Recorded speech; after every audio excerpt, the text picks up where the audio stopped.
Hey lovely people, have a beautiful day. అందరికీ నమస్కారం. అందాల లోగిలికి స్వాగతం. ఇప్పుడు మనం ఆత్రం పెళ్ళికొడుకు కథ యొక్క 8వ భాగాన్ని విందామా? ఇక కథలోకి వెళ్తే, క్రాంతి వచ్చి 3 రోజులయ్యింది. సుధీర్ రోజు ఏదో ఒక టైంలో వచ్చి చూసి వెళ్తున్నాడు. ఆ రోజుటి పరీక్ష పూర్తి అయిన తర్వాత పూజిత ఆమె మిత్రురాళ్ళు పరీక్ష హాలు నుంచి నిదానంగా మాట్లాడుకుంటూ వస్తున్నారు. ఎగ్జామ్స్ అయిపోయాక మనం కలుసుకోం అంటేనే ఏదోగా ఉంది. మీ ఇద్దరూ లోకల్లోనే ఉంటారు కాబట్టి ఎప్పుడు కావాలంటే అప్పుడు కలుస్తారు. మరి మేమెలాగే అంది ఓ స్నేహితురాలు క్రాంతి పూజితల వంక చూస్తూ. ఎందుకు కలుసుకోమే? ఎవరికి ఎవరిని చూడాలనిపించినా ఇప్పుడు క్లాస్కి వచ్చినట్టే వచ్చి కలుసుకుందాం. నెలకోసారి ప్లాన్ చేసుకుని ఏ సినిమాకో పార్కుకో వెళ్దాం. ఎలాగూ తొందరలోనే మన క్రాంతి పెళ్ళి ఉంటుంది. ఆ పెళ్లిలో హడావుడంతా మనదేగా అని హుషారుగా చెప్పింది మరో స్నేహితురాలు. పెళ్లి ఊసురాగానే మనోజ్ గుర్తుకొచ్చాడు పూజితకి. ఆమె మనసులో ఒక్కసారిగా అలజడి రేగింది. ఒక్కరోజు మనోజ్ ఇంట్లో ఉన్నది ఒకే ఒక్కరోజు అయినా ఆ రాత్రి జరిగిన సన్నివేశం నుంచి ఇప్పటికీ బయటకు రాలేకపోతోంది పూజిత. క్రాంతి, నీ పెళ్ళికి మమ్మల్ని వారం రోజుల ముందే రమ్మని పిలవాలి. అలా అయితేనే నీ పెళ్ళికి వస్తాం అంది ఒక స్నేహితురాలు. వాళ్ళు మాట్లాడుతూనే ఉన్నారు. పూజిత ఆలోచనల్లో పూర్తిగా మనోజ్ నిండిపోయాడు. స్నేహితురాళ్ల మాటలు ఆమె చెవులని తాకుతున్నాయి కానీ ఆమె మెదడులోకి వెళ్ళడం లేదు. అలా పరధ్యానంగానే క్రాంతి వెంట ఇంటికొచ్చింది పూజిత. మనోజ్ ఆ రోజు సుధీర్తో పాటు వచ్చినప్పుడు కనిపించడమే. ఆ తర్వాత ఈ 3 రోజులు అస్సలు కనిపించలేదు. సుధీర్ రోజుకోసారి వచ్చి వెళ్తున్నా ఎందుకో సుధీర్ వెనుక మనోజ్ అస్సలు రాలేదు. సుధీర్ కూడా పూజిత దగ్గర మనోజ్ ప్రస్తావనని తీసుకురావట్లేదు. పూజిత మనోజ్ ఆలోచనల్లో ఉండగానే చీకటి పడిపోయింది.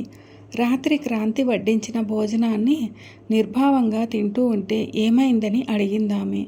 ఏం లేదంటూ భోంచేసి హాల్లోని సోఫాలో పడుకుంది పూజిత. అర్థం కాని అయోమయంతో నిరాసక్తంగా ఉందామెకు.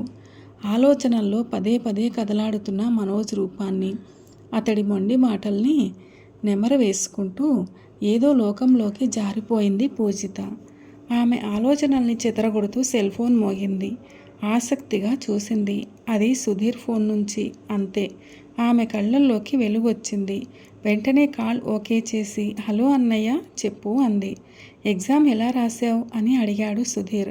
బానే రాశాలే, ఎలా ఉన్నావు అందామె. ఎంజాయింగ్రా. క్రాంతి ఉందా ఆరాగా అడిగాడు సుధీర్. ఉంది అంది. ఏం లేదు, తను నా ఆర్ట్ గ్యాలరీకి వస్తానంది. ఒకసారి గుర్తు చేద్దామని.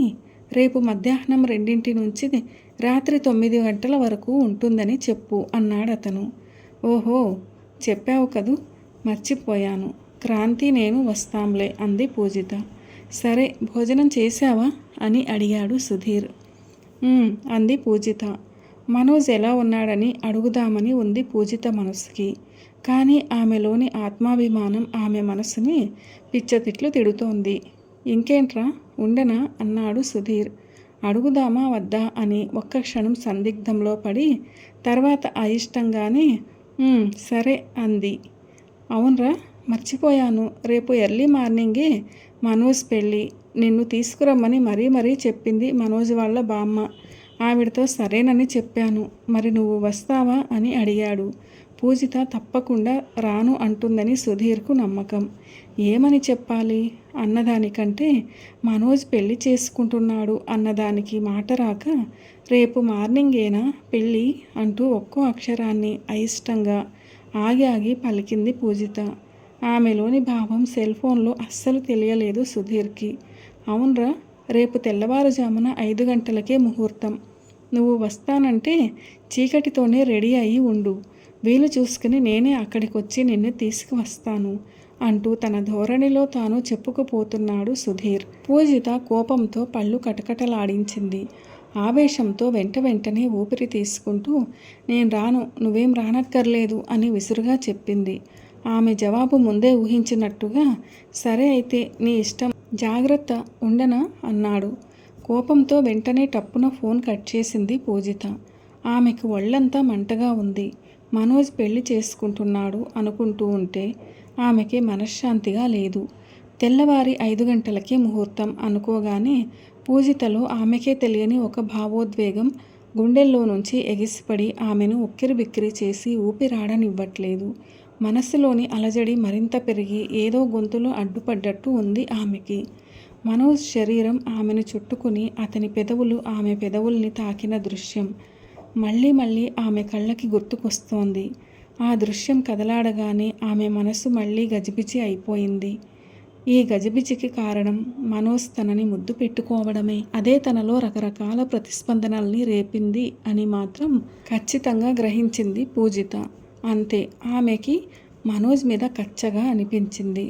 తనని బలవంతంగా ముద్దు పెట్టేసుకుని ఇప్పుడు ఇంకో కళ్ళని పెళ్లి చేసుకుంటున్నాడా అన్న కక్ష అది. ఆమెలో ఆలోచనల్ని పట్టించుకోకుండా సమయం గడుస్తూనే ఉంది. నిద్రకు ఉపక్రమిస్తున్న క్రాంతి ఏదేదో మాట్లాడుతోంది. ఆమె మాటల్ని పట్టించుకోకుండా అన్నిటికీ కొడుతోంది పూజిత. క్రాంతి నిద్రలోకి జారుకున్నాక పూజిత ఆలోచనల్లో తీవ్రత పెరిగింది. ఒక్కో క్షణం ఒక్కో యుగంలా గడుస్తోందామెకు. లేచి టేబుల్ ముందు కూర్చుంది. ఆ మసక చీకటిలో టేబుల్ మీద తెల్లగా ఉన్న చార్ట్ ఆమె కళ్ళల్లో పడింది. దాన్నందుకుని టేబుల్ ల్యాంప్ వేసి చూసింది పూజిత. అది పెళ్లి కొడుకుగా ఉన్న మనోజ్ పెన్సిల్ స్కెచ్. ఆ అలంకరణతో మనోజ్ తన కళ్ళ ముందు ప్రత్యక్షమైనట్టు అనిపించింది పూజితకి. కళ్ళింత చేసుకొని చూసిందామె. పెన్సిల్తో వత్తుగా దిద్దిన కళ్యాణ తిలకం, బుగ్గచుక్క, ఒత్తైన క్రాఫ్ట్తో చాలా అందంగా కనిపిస్తున్నాడు మనోజ్. ఒక్క క్షణం ఆమె మనసులో మనోజ్ రూపం నిండింది. ఆ వెంటనే ఆమె కళ్ళకి పెళ్లికొడుకు అలంకరణలో ఉన్న మనోజ్, ఆ త్రిజ మెడలో తాళి కట్టబోయే సన్నివేశం కనిపించింది. అతన్నలా ఊహిస్తుంటే ఆమె మనసు కోపంతో కుతకుతలాడింది. ఆ రాత్రంతా ఆగ్రహం నిండిన ఆలోచనలతోనే గడిపింది పూజిత. తెల్లవారుతున్న కొద్దీ ఆమె దిగులు ఆవహిస్తూనే ఉంది. ఎండెక్కుతున్న మంచం దిగలేదామె. టిఫిను రెడీ చేసి వంటగదిలో నుంచి బెడ్రూమ్లోకి వచ్చింది క్రాంతి. కళ్ళు తెరిచి సీలింగ్ వంక తదేకంగా చూస్తున్న పూజిత దగ్గరకొచ్చి, బాబోయ్, ఆ కళ్ళేంటి అంత ఎర్రగా ఉన్నాయి, జ్వరమా అని అడుగుతూ కంగారుగా పూజిత నుదురుని తాకి చూసింది. అది చల్లగానే ఉంది, ఫీవర్ వస్తుందేమో, లేచి టిఫిన్ చేసి టాబ్లెట్ వేసుకుందువు క్రాంతి అంది. ఆ సెన్సేషన్ ఏమీ లేదులేవే, టిఫిన్ తర్వాత చేస్తాలే అని విసుగ్గా అంటూ లేచి మంచం మీద దిండుని ఎత్తుకుని వేసుకుని దానికి చేరబడి కూర్చుంది పూజిత. అదోలా ఉన్న పూజిత వంక చూస్తూ, అంకుల్ నిన్ను మరీ అమూల్ బేబీలా పెంచారే, టీ కాఫీలు తాగవు, వంట చేయడం రాదు, గిన్నెలు తోమవు, బట్టలు ఉతకవు, అసలు ఆడపిల్లవేనా నువ్వు అని మందలింపుగా అంది క్రాంతి. మూతి ముడిచి కళ్ళు విప్పార్చి చూసింది పూజిత. అవన్నీ వస్తేనే ఆడపిల్లంటారా అడిగింది పూజిత. అవన్నీ వస్తేనే ఆడపిల్లనరు, కానీ ఆడపిల్లకి అవన్నీ రావాలి. సర్లే, ఏమన్నా అంటే ఆ చూపొకటి, ప్రపంచంలోని ఇన్నోసెన్స్ అంతా నీ ముఖంలోనే చూపిస్తావు. లేచి ఫ్రెష్ అప్ అవ్వు అంది. నాది ఒక రౌండ్ టీ అయిపోయింది, కడుపు కరకరలాడుతోంది, నువ్వు త్వరగా కానిచ్చిరా, ఈలోపు మధ్యాహ్నం వంటకి ప్రిపేర్ చేసుకుంటాను అంటూ లేచింది క్రాంతి. పూజితకి లేచి ఏం చెయ్యాలని అనిపించలేదు. అసలు లేవబుద్దే కావట్లేదు. మనోజ్కి పెళ్ళైపోయింది అన్న ఆలోచనతో చెప్పలేనంత నిరాసక్తగా ఉందామెకు. మళ్ళీ మంచం మీద ముడుచుకుని పడుకుంది. సుధీర్ ఫోన్ చేస్తాడేమోనని ఎదురు చూస్తూ మాటిమాటికి ఫోన్ వంక చూస్తోంది. ఉదయం 10 గంటలు దాటుతున్నా ఎంతకీ సుధీర్ నుంచి ఫోన్ రాకపోవడంతో తానే చేద్దామని ఫోన్ చేతిలోకి తీసుకుంది పూజిత. సుధీర్ నెంబర్ని తీసి కాల్ బటన్ నొక్కబోతూ మళ్ళీ అంతలోనే వద్దు అని అనుకుంది.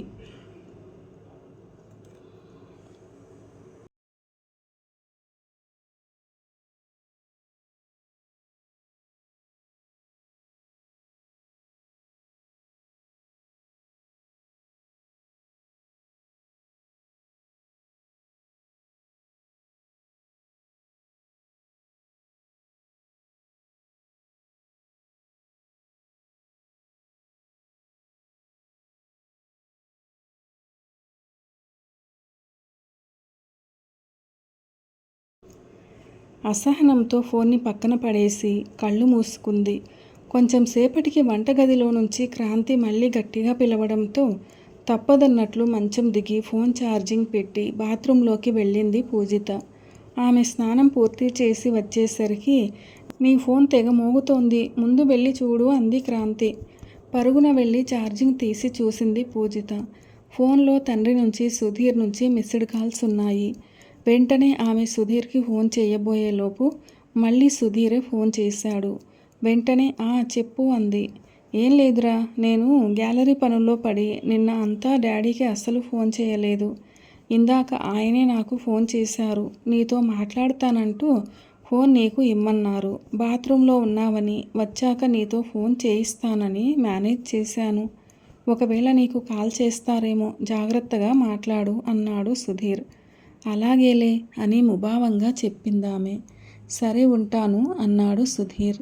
సుధీర్ నుంచి ఇంకేదో వినాలని ఆత్రపడుతున్న పూజిత ఆ ఒక్క ముక్క చెప్పేసి సుధీర్ ఇక ఉంటాను అనడంతో కంగారు పడిపోయింది. అప్రయత్నంగానే వెంటనే అన్నయ్య ఒక్క మాట, నీ ఫ్రెండ్ పెళ్ళి బాగా జరిగిందా అని అడిగేసింది. అడిగిన తర్వాత తన తొందరపాటుకి నాలుగు కరుచుకుని అదే పెదనాన్న పెళ్ళి ఎలా జరిగింది అని అడిగితే ఏమని చెప్పాలి అందుకని అని తడబడుతూ అందామె. సుధీర్ ఓ క్షణం ఆలోచనలో పడి మనోజ్ పెళ్ళా అని సందిగ్ధంగా అడిగాడు. ఆ తర్వాత డాడీ అడిగితే వాడి పెళ్ళి అయిపోయింది అని చెప్పరా మ్యాటర్, నేను ఆయనకి చెప్తాలే అని గంభీరంగా అన్నాడు. అంతే. పూజిత అదిరిపడి షాక్ కొట్టినట్టు మంచం మీద కూర్చుండిపోయింది. తాను విన్నది నిజమో కాదో అన్నట్టు అపనమ్మకంగా. ఏంటి, పెళ్ళి ఆగిపోయిందా? ఏ ఆతృతగా అడిగింది. మనోజ్ పెళ్లి చేసుకుంటున్నాడు అనుకుంటూ రాత్రంతా ఆమెలోని బాధ పెళ్ళి ఆగిపోయింది అని వినగానే పూర్తిగా పోయి మనసుకు పట్టలేనంత ఆనందంగా అనిపించింది.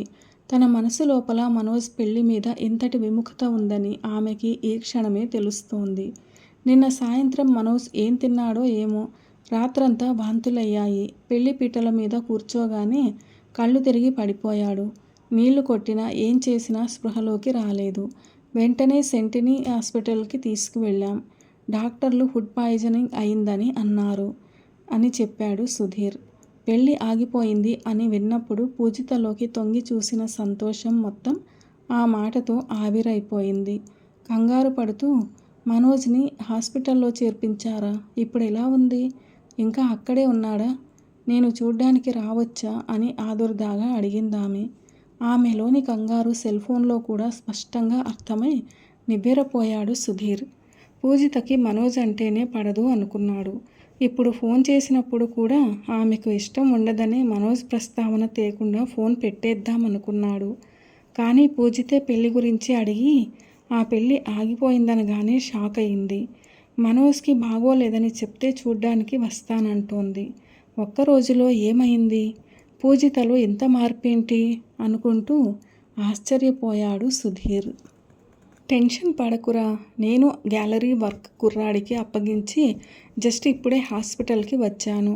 కొంచెం పర్లేదు, రేపు మార్నింగ్ డిశ్చార్జ్ చేస్తామన్నారట అని ఆమెకి ధైర్యం చెప్తున్నట్టు అన్నాడు సుధీర్. నేను టెన్షన్ పడుతున్నానని నీతో చెప్పానా? అంత సీన్ లేదు, కానీ నువ్వు 1 అవర్లో ఇక్కడకు రా, నేను రెడీ అయ్యి ఉంటాను. హాస్పిటల్కి వెళ్దాం అని ఫోన్ కట్ చేసింది పూజిత. సీన్ లేదంటూనే హాస్పిటల్కి వెళ్దాం రమ్మంటూ ఆమె ఆర్డర్ చేసిన విధానానికి సెల్ ఫోన్ని మొహానికి ఎదురుగా పట్టుకుని దాని వంక చూస్తూ చిత్రమైన వంకర నవ్వొకటి నవ్వాడు సుధీర్. ఎదురుగా ఉన్న మనోజ్కి పూజిత వస్తానందని చెప్పాడు. సుధీర్ చెప్పింది వినగానే పూజిత వస్తానందా అంటూ బెడ్ మీద నుంచి గబుక్కున లేచి కూర్చుని షాకై నమ్మశక్యం కానట్టు అడిగాడు మనోజ్ తలూపుతూ. నీకు ఏమైందోనని టెన్షన్ పడినట్టు కూడా అనిపించిందిరా. నిన్నగాక మొన్న నిన్ను నన్ను పిచ్చ తిట్లు తిట్టిందిరా బాబు. నీ ఊసెత్తితేనే బీపీ తెచ్చుకునేది, పీక పిసికి చంపేస్తానన్నట్టు చూసేది. ఇప్పుడేంట్రా ఇలా? పైగా నేను టెన్షన్ పడుతున్నానని నీతో చెప్పానా అని ఫోన్ కట్ చేసేసింది. ఈ అమ్మాయి ఎప్పుడెలా ఉంటుందో తెలుసుకోవడం చాలా కష్టంరా నాయనా అని తలపట్టుకున్నాడు సుధీర్. సుధీర్ చెబుతున్నది మనసులోకి ఎక్కుతూనే మనస్ఫూర్తిగా హాయిగా నవ్వాడు మనోజ్. అప్పుడే రౌండ్ల కోసం ఆ స్పెషల్ రూమ్లోకి వచ్చిన డాక్టర్ గారు మనోజ్ నవ్వుని చూసి ఆయన కూడా చిరునవ్వు నవ్వుతూ నైస్ రికవరీ. నవ్వుతున్నావా మిస్టర్ మనోజ్? రాత్రి నీ గురించి అందరూ ఎంత టెన్షన్ అయ్యారో తెలుసా? అంటూ మనోజ్ పల్స్ చెక్ చేశారు. డాక్టర్ని చూసి మౌనం వహించాడు మనోజ్. డాక్టర్ గారు సుధీర్ వంక చూసి జస్ట్ ఏ మినిట్ అంటూ గది తలుపు వైపు చూపించారు. అర్థమైనట్టుగా వెంటనే ఆ గదిలో నుంచి బయటకు వెళ్ళాడు సుధీర్. ఏదో గుర్తొచ్చినట్టు తలుపు దగ్గర ఆగి, నేను పూజిత వాళ్ళ ఇంటికి వెళ్ళి తనని తీసుకువస్తానురా అని మనోజ్తో చెప్పాడు సుధీర్. అలాగేనన్నట్టుగా తలూపాడు మనోజ్. డాక్టర్ గారు తల పంకిస్తూ చిన్నగా నిట్టూర్చి, ఇప్పుడు చెప్పు మనోజ్, నువ్వు యాంటీవైరల్ పిల్స్ హెవీ డోస్ ఎందుకు తీసుకున్నావు అని సూటిగా మనోజ్ కళ్ళల్లోకి చూస్తూ అడిగారు. ఆ ప్రశ్న వినగానే ఉలిక్కిపడి దాన్ని కవర్ చేసుకోవడానికి వెంటనే ఏంటి డాక్టర్ అన్నాడు మనోజ్. అతనెంత కవర్ చేసుకుందామని చూసినా గొంతులో తడబాటు తొంగి చూసింది. ఈరోజు మార్నింగ్ నీ మ్యారేజ్ అట కదా, పెళ్లి చేసుకోవడం ఇష్టం లేదా అని మనోజ్ని చూస్తూ అడిగారాయన. అలా సూటిగా చూస్తూ అడిగిన ఆయనతో కాదని వాదించలేక తలదించుకున్నాడు మనోజ్. నీకు పెళ్ళి ఇష్టం లేకపోతే ఆ విషయాన్ని మీ వాళ్లతో చెప్పాలి కానీ ఇలాంటి పనులు చేసి ఫూలిష్గా ప్రాణాల మీదికి తెచ్చుకుంటారా అని మందలిస్తున్నట్టుగా అన్నారాయన. తల అడ్డంగా ఊపాడు మనోజ్. వెంటనే డాక్టర్ ఈ విషయం మా అని సందిగ్ధంగా ఆగిపోయాడు. ఐ నో ఇట్, మీ వాళ్ళకి చెప్పను, కానీ ఇక మీదట ఇలాంటి యూజ్లెస్ నిర్ణయాలు తీసుకోకు అని హెచ్చరించారాయన. కథ ఇంకా ఉంది. The story continues in the next video. ఆత్రం పెళ్లి కొడుకు కథ యొక్క 8వ భాగం ఎలా అనిపించింది మీకు? నచ్చిందా? నచ్చినట్లయితే వీడియోను లైక్ చేయండి, మీ ప్రియమైన వారందరికీ షేర్ చేయండి. అలాగే ఛానల్ను సబ్స్క్రైబ్ చేసుకోవడం అస్సలు మర్చిపోవద్దు. వీడియోను చివరిదాకా చూసి కథను పూర్తిగా విన్నందుకు ధన్యవాదాలు. ఈ కథపై మీ విలువైన అభిప్రాయాలను కామెంట్ సెక్షన్లో తప్పకుండా తెలియచేయగలరు. ఇలాంటి మరిన్ని మంచి కథల కోసం స్టే ట్యూన్. అందాల లోగిలి. See you all in another video. Till then, keep smiling and be happy. A very special thanks to the story writer for this wonderful and amazing story. Atram Pelli Koduku.